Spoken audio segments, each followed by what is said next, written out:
મહીસાગર જિલ્લાના વીરપુર નગરમાં ગટરો ઉભરાતા રોગચાળો ફાટી નીકળે તેવી દહેશત સામે સ્કૂલના બાળકો ગંદા પાણીમાં મહા મુસીબતે ચાલવા મજબૂર બન્યા છે। ત્યારે 4 કરોડની ગટર લાઈન ગ્રામ પંચાયત દેખરેખ ન રાખતા ઠેર ઠેર પાણી ઉભરાતા ગંદકીનું સામ્રાજ્ય ફેલાયેલું જોવા મળી રહ્યું છે। ત્યારે બીજી તરફ સ્થાનિક તંત્રની અનેક રજૂઆતો બાદ પણ કોઈ જ કાર્યવાહી ન થતા લોકો ગંદકીવાળા પાણીમાં નીકળવા મજબૂર બન્યા છે।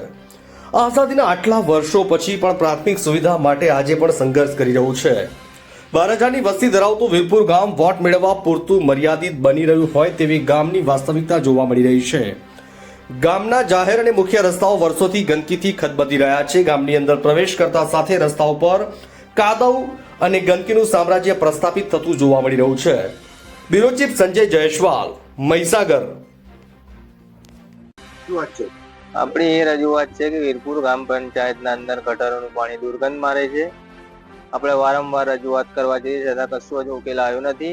15 દિવસથી હું કમ્પ્લેન કરું છું, ઓનલાઈન પર અરજી મેં કરી છે। વીરપુર મેરી પંચાયતના અંદર અહીં પછાડી વિવેકાનંદ સ્કૂલ છે, ત્યાં રોજના 1000 બાળક જાય છે। ત્યાં રોગચાળો ફેલાય એવી દુર્ગંધ ખરાબ આવે છે, માસ્ક પહેરવા પડે છે એવી ખરાબ કન્ડિશન આવે છે, બહુ ખરાબ ગંધ મારે છે। અહીંયા વારંવાર રજૂઆત કરવા તાલુકા પંચાયત, ગ્રામ પંચાયત બંને સરપંચને પણ ફોન કર્યો, ત્યાં સુધી કોઈ નિકાલ આવ્યો નથી।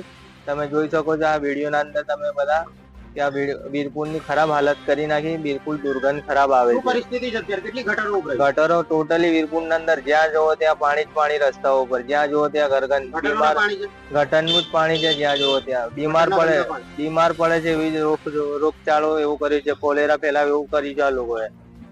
શું નામ તમારું? શેખ મુબીન ઇકબાલ હુસૈન।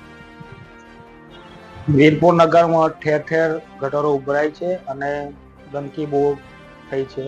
અમારી લેબોરેટરી આગળ ગટર ઉભરાય છે, બહુ જ ગંદી વાસ આવે છે અને અહીં સ્કૂલ બી છે, સ્કૂલના છોકરા બી ગંદકીના પાણીમાં થઈને ચાલે છે। અમુક છોકરા પડી બી જાય છે અને આજુબાજુના વધારે ગંદકી ફેલાય તે એવું લાગે છે। એટલે તમે આ ધ્યાનથી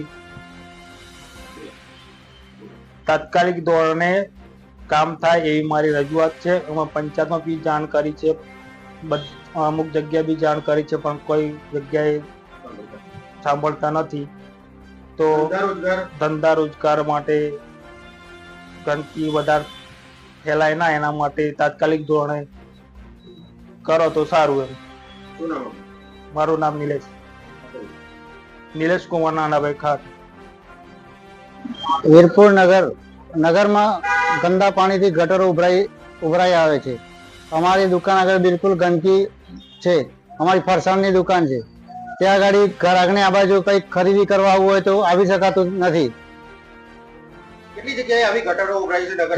કેટલી જગ્યાએ રોડ પર ફરી વળે છે? સાહેબ ઠેર ઠેર પાણી ફરી વળ્યા છે। પંચાયતમાં રજૂઆત કરી, 2-3 વખત કહ્યું પણ કોઈ ધ્યાન આપતું નથી સાહેબ। અહીંથી બાળકો સ્કૂલમાં પાછળ જાય છે તો એમને બી રોગચાળો ફાટી નીકળે એવી દશા થઈ છે। ગટરો ઠેર ઠેર ઉભરાઈ આવે છે, બિલકુલ ગંદુ પાણી છે સાહેબ, દુર્ગંધ મારે। ગટરો ઉભરાઈને પાણી બધું અમારી દુકાન આગળ રહીને જ જાય છે સાહેબ। કોઈ સાફ સફાઈ બરાબર વ્યવસ્થિત થતી નથી। શું રજૂઆત છે? તો સાહેબ થોડી ચોખ્ખાઈ વ્યવસ્થિત કરાવીને આ બધી ગટર સાફ કરાવો તો સાહેબ અમારે દુકાને ધંધા રોજગારી ચાલે ને। શું નામ? મારું નામ જીતેન્દ્ર કુમાર શર્મા।